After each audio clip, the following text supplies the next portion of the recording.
Welcome along everyone, and welcome along to part 3 of the Cuckoo line series. Now we're going to start where we left off last time, which was at Mayfield Station, and as you can see I'm on the other side of it now. Let me just zoom in a little bit. There you go. Now the trees have lost their leaves a bit, we can see a bit more of it from this side, and you can see now what I was saying before, how high up off the ground it is, because when they made the Mayfield bypass, they chopped quite a lot of the bank away and all this side where the up platform was, and as you can see it's left it quite exposed in the winter, but also where the up platform would be is totally gone now, because it would be further out than where the bank is. So because the bypass is actually following some of the track bed up towards Argus Hill. So, but and also you can see is where they've extended the end of the booking hall and slightly curved the end round, which we could see at the end of the other video because we were parked up on the road. So it's a little bit hard to see, but you can get the idea. But where I am now in this road, that used to pass underneath, somewhere about there probably, underneath the end of the railway, under a little bridge and down, but that was obviously all capped off and changed when they did the bypass. But so there you go, that's Mayfield Station from the other side. Right, we're going to go off now and we're going to follow the railway north and towards Argus Hill and that, and see what we can find. See you in a bit.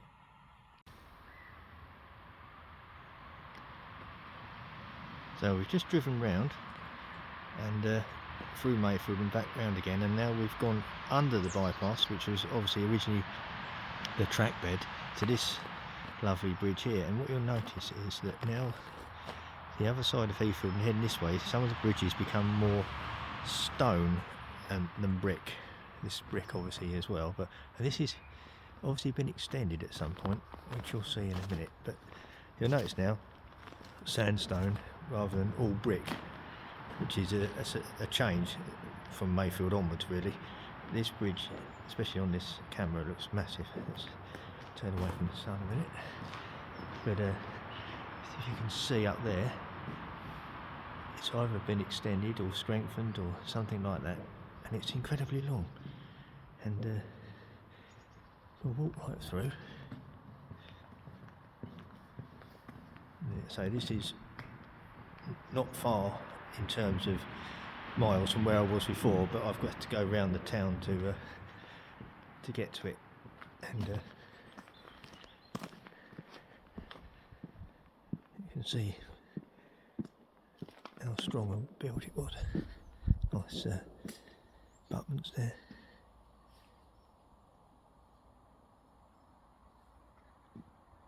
There you go. So this is in, I can't remember the name of it now, the Rotherfield Road Bridge, I think. Anyway, we'll leave that there and we'll move on to the next bit. Well, just before we get to Argus Hill Tunnel, we've made a stop at Bassets Lane Bridge, which is a pretty standard bridge. But you'll notice that it has got like some concrete on the side of it and down the bottom rather than, whether that's afterthought or just to strengthen it, or you can see more on the other side if we can get the sun in our eyes.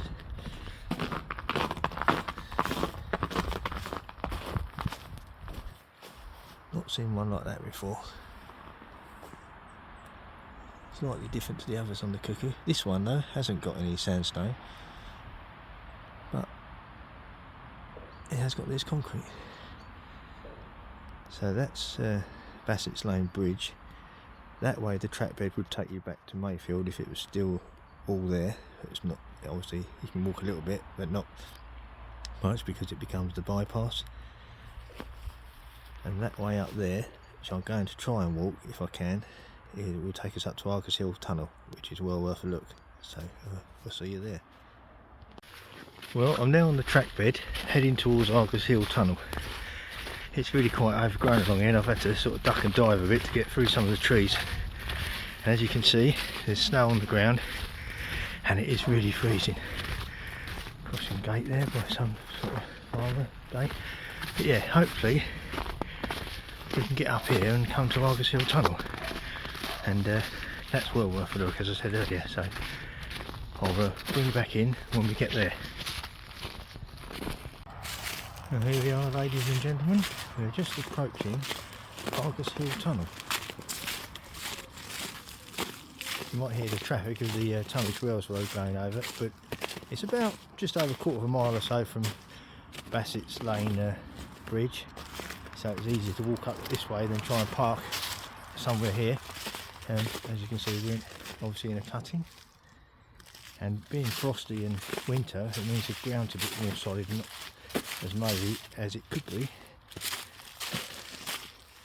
It's not very long, and technically it's a called a skew bridge, but it was a cut and cover tunnel, so it means that instead of being bored out, they dig a trench, build a tunnel and then fill it in over the top. Technically I suppose you could say it's like a long bridge, but it's classed as a tunnel. And there was a one similar to this back that way on the at the top of Mayfield bypass, but that's been filled in. Still there, I think, just filled in completely. So let's have a look, and seems to be in good shape. And so yeah, we'll go inside in a sec, as we of course should do.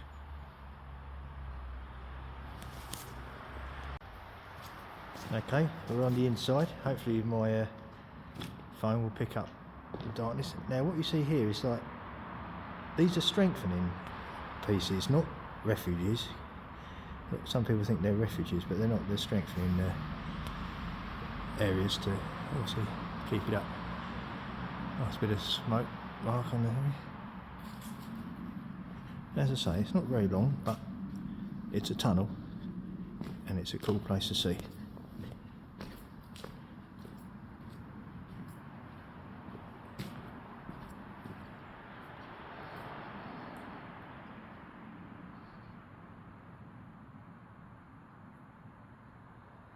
I have been here once before. This is the only second time I've been here. Now this is wide enough for a double track, but was never used as double track. It was only a single track Cuckoo.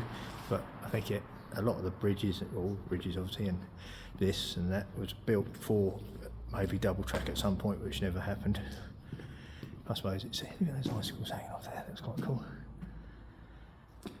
I've purposely put this video off until the winter because you see a lot more, and as I said in the other videos, some of the greenery you can't see what you're looking at, so in the winter you kind of get a better view.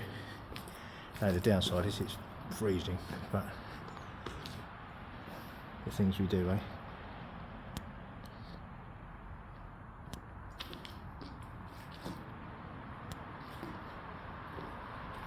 So we're at the north end now, we're sort of pointing towards Rotherfield.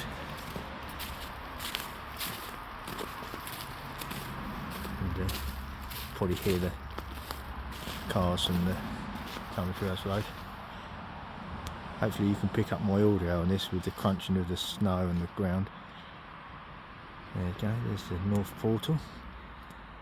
In excellent shape, to be fair. I suppose it's got to be with that main road over the top.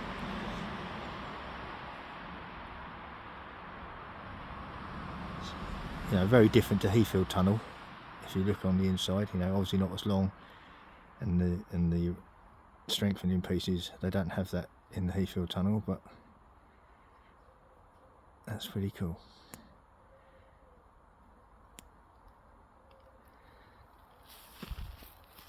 I'll walk up here a little bit. I've never been up this far, so I don't know what we can see up here, if nothing at all. It's very overgrown this end. Another look back at the tunnel. Right, I'm going to stop it here now. We'll walk up a bit, see if there's anything worth filming up there, and we'll catch up with you in a minute. Well, look at this. About 500 yards or so out north from the Argos Hill Tunnel is another 3-arch bridge. I didn't know this was here, but to be fair I haven't come this way much, so that's my excuse anyway. So that was pretty cool. Sign there, danger, falling masonry. Oh dear. So, you know the rules, we've got to get on the top just to see what's up there. I'd imagine it's an occupation bridge, but we'll shin up the side and see what we can see. Well, as I thought, it's an occupation bridge, and I'm not going to hang around here too long because there's some houses up there, so you get the idea. So there you go. Let's press on northwards. Well, I dodged the falling masonry, so here's a quick shot of the other side. As you can see, really good shape, and that way looking back towards Argos Hill, this way looking towards Rotherfield and Mark Cross. I might just push on a little bit up here, see what we can see. If there's anything, well, then I'll film it. Well, I walked along a bit more, and I met a nice chap who said that it's all sort of publicly footpathy and you can all walk along it, it's not a problem. So I'm going to press on, and apparently it comes to another road, and I think there's an overbridge there, which is I was going to drive round to, so we'll see if we can get to that and have a look at that, and then we'll go back and get the car, because the car's about a mile away now. But what I have noticed here is, and you can probably hear my feet crunching, is there's lots and lots of ballast left here, more than so in the rest of it. It seems to be that they didn't take it all away, and there's a lot of it. But we're going to press on, and it's a lovely day for it, even though it's freezing cold. It is really clear, and you can see a lot more than, you know, with the trees all with the leaves off and that. So as I said, we'll keep going and see where we go. Well, we've had to divert slightly off the beaten track because of the guest private property and onto a footpath. But as you can see down there, there's a bridge. Zoom in a little bit. There you go. So I'm going to go up the road a little bit more, see what I can see. If not, I shall definitely go back to the car because get further away. So there you go.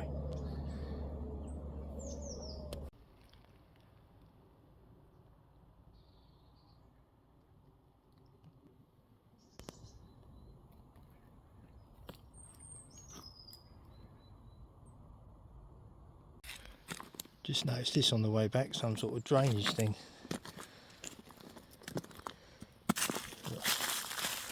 Nice to see. The edge of the track bed.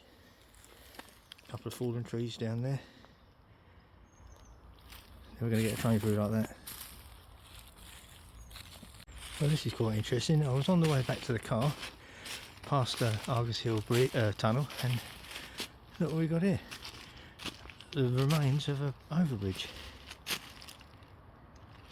Didn't notice it on the way out because I walked lower, I think, and so it must have crossed here, and all that's left is this end bit.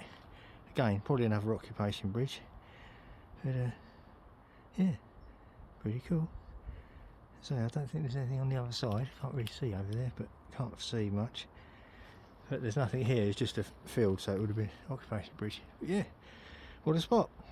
Anyway, back to the car. We got back in the car and we're just outside of Rotherfield at Sheriff's Lane, and this is Sheriff's Lane Bridge, and I think it's the first girder bridge we've filmed.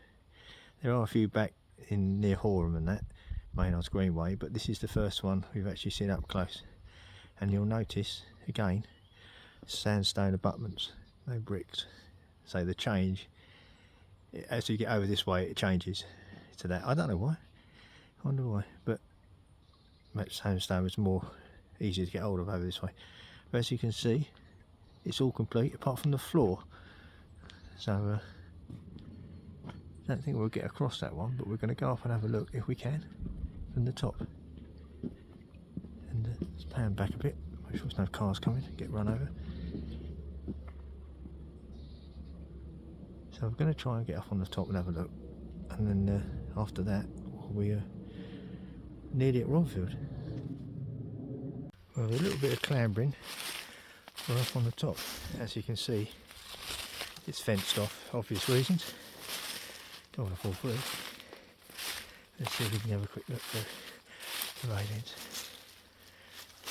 So many brambles here, it's hard to see.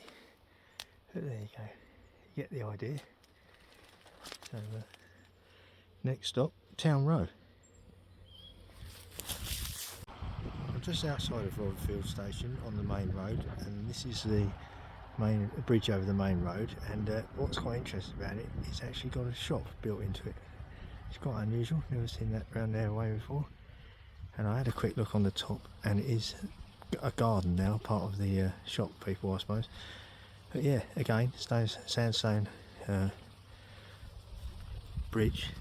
And interestingly, on the other side, they've cut a big chunk out of the embankment. Maybe they were going to divert the road round because that bridge is quite narrow. But there you go, you can see that bridge there. And you can see how the shop is built into it. That's really quite nice. And that is the way we've came from Sheriff's Lane. And up that way there is where Rotherfield Station is, which we are now going to go. I'll catch you up there. So here we are, we've made it up to Rotherfield Station, and there we are, that's the booking hall end, and that over there is the main station building. Now this has had a lot of modifications and extensions over the years, like that bit on the side, it looks a bit grand designy, and also I think the booking hall has been chopped off from the main house because there's a gap down there and the roof is a different. I don't think it was ever like that in the beginning, but that's Rotherfield Station, what you can see of it, and that's the booking hall. It is a private house, so I'm not going to take loads of video for it, but there you go. And now we're going to go up the road and we're going to see something, if the roads allow, because it's really icy. It's something quite special. Well, we're in the middle of nowhere, and just below the track bed, north of Rotherfield, and there's a lovely culvert there. But that's not what we've come to see. We've come to see something really quite special, and once I clamber up this embankment, you will see what I mean. And you won't see this too often. Okay. Try not to get the sun in our eyes. Get the right angle for the sun. Look at that. Signal. Just hanging around in the woods, minding its own business. Quietly for the last 60 years. Look how good shape that is. Unbelievable. Looks like it's made out of rail. Now I have covered these on a previous video. There is another one further down. If we can see that one, we will. And exceptional shape for, being untouched for that long. So they look like they're made of rail, bolted together. And yeah, very cool. That way is towards Redgate Mill. That way is back towards Rotherfield, but quite a way. So I'm going to try and get down to the other one and give you a shot of that. There is some fencing up around here, which is a bit strange. It wasn't there last time I came. Another shot of it. I'm going to stand back, get a big shot, and get a shot of it like that. There you go. It's all the mechanism is there, everything. It's really, really quite cool. Okay, well let's go to the next one. So we've just walked down the track southwards, and just a little way, and there's the other one. Probably a little bit better than the other one, with a bit more of an arm on it. And yeah,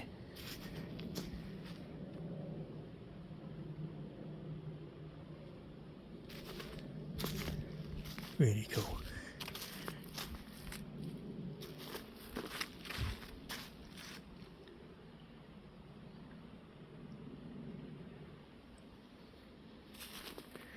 Some load of wire on the floor there. I wonder if that's to do with the cabling that made them work when it was cut off.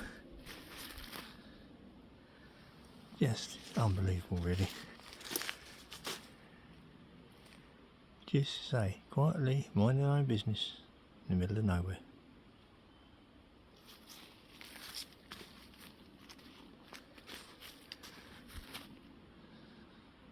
There you go, final shot before we move on north, and we're getting near the end now of the actual Cuckoo, so the next stop is Redgate Mill. Just before we leave, there's this lovely culvert to look at, just below the track. There. Just a bit similar to the one back there, but still there, again, doing its job, minding its own business. Very quiet around here, so but there you go. I thought you might like to see that as well. And here's a quick shot of the other side, complete with railway fencing. That seems to be in good shape as well. And a bit on the other side there, look. I don't know if you can see that, just there, about there. But yeah, there's the culvert. Well, just before we get to Redgate Mill, just show you where the track was. It's very sunny here, I don't know if you're going to get a good enough shot. See if I can just zoom in a little bit. See if you can see where those fence posts are. That was the line of the track. So then obviously Redgate Mill is just up there, which we'll come across in a minute. So another quick sweep and then making the car.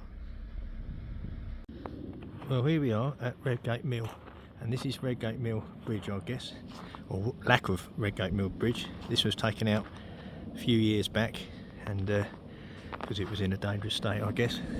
It's very similar to the one at Sheriff's Lane, that sort of metal girder bridge, and there's a few bits of,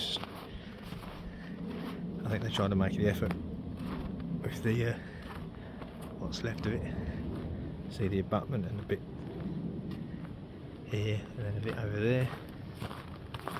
On the other side, the same. And probably just see the track bed up on there. Now if you look down there, let me get in the right position, there's another bridge, and that bridge there is the Uckfield line, and then just up there somewhere, I'm not sure, not far, maybe half a mile I'm guessing, don't know exactly, was Redgate Mill Junction, which is where the Cuckoo spurred off down to Polegate. So this is almost the end of the Cuckoo, really, and but we'll go to Eridge and maybe a bit further depending on the time. But you can see there, concrete post again, and the embankment following up that way, and then that one going that way to Redgate Mill Junction, and then on to Eridge. So our next stop, I guess, is going to be Eridge, where the Spa Valley Railway is as well, so we might see something, depending. Anyway, let's get back in the car and on our way. So this is Eridge. I've not ever been on the platform before, but drove over the bridge, but I've never been on the platform. Now this is the home of the Spa Valley Railway as well. I think they use that track there. This is a main line from Uckfield, and nice canopies, and the station is over the bridge. Really, it's not like it's on road level, and then you come down into it. But we'll have a look at the outside in a minute. Just quite surprised to get inside and find that it's totally nobody here. But yeah, you've got them sort of map there of everything, and you can see there where we were earlier. Rotherfield, Markcross, Mayfield, Heathfield, and then you've got the Uckfield line coming up and joining it. And what we'll do, we'll probably swing by Groombridge before we get to Tunbridge Wells West. because it's close. But yeah, fantastic. Look how good condition everything is. And it's not an electrified line either by the looks of it. Waiting rooms. Can't really see that. See it at all? Not really. No.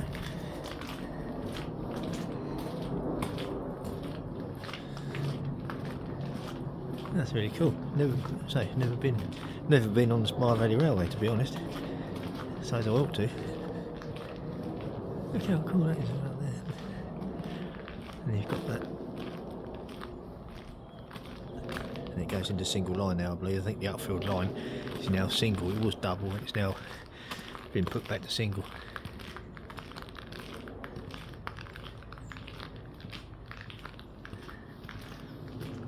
Cool. Well, we'll leave it for a minute and then we'll go up on the road and show you from the outside. Let's give you a shot of the outside. That's the outside. It's pretty cool. Telephone box. And I say it sort of straddles the bridge, the railway station. And the car coming now. Get out of my shop. But yeah, really quite good. And again, a different sort of station to all the others on the line. Not like that country house design like the previous stations, but yeah, all very good. Right, we better swing by Groombridge now then, shall we? So here we are, a quick stop at Groombridge Station. It's used by the Spire Valley Railway, but I think they got a bit further down because if I remember rightly, they've built houses on the end of it and you can't get the track against where the original platform was, so the platform is a bit further down, I believe. But we're not going to go in there today, just thought we'd stop as we were passing and take in the lovely building of Groombridge Station. Right, so now it's on to our final stop, which is Tunbridge Wells West. So, and then we'll finish up, so see you there. Well, I've just hopped up onto the bridge and to get another view of the station, and now you can see what I was saying earlier is the alignment of the track is hindered by the houses, so can't get close enough to the station. I don't think that's actually used as a station per se. I think it's just a private something house or business, but the Spire Valley Railway use something on the other side which I'll show you in a sec, but the sun will be against us so we might not be able to see it very well. I think the sun is going to be slightly against us, but that's the Spire Valley Railway side, and how they've obviously made the track platform better than it was the other side. I'm sure that's all the original platform, but it's just they can't get it tight enough over there. Nice bit of a thing on the wall there, sign writing. Anyway, as I said, now we're off on our way to Tunbridge Wells West. Well, here we are at Tunbridge Wells West, and what a magnificent station this is. Unfortunately, it's not used as a station anymore, but it's now a Smith & Weston. But the Spire Valley Railway, who operate out of the engine shed, is just over there, and this is Tunbridge Wells West, and they've kept it, which is really cool because it could have been smashed down because all this round has been built on. Got a Sainsbury's over there and a Lidl over there, and I guess it was lucky to survive. So we'll try and have a look round from the other side because it's quite impressive on the other side as well, which would have been the train side, and we'll see how it goes. There you go, from the train side of things. This is what it looks like. Nice clock tower. Really is fantastic. So there's not a lot to see of the Spire Valley Railway, so it's not really worth filming that, unfortunately, because it's shut and you can't see much. So I'm going to end it here. Thank you ever so much for watching. I really appreciate it. Please like and subscribe, and please check out episodes 1 and 2 if they're on my channel, if they're easy enough to find if you haven't seen them yet. And here's to the next one. Thank you very much.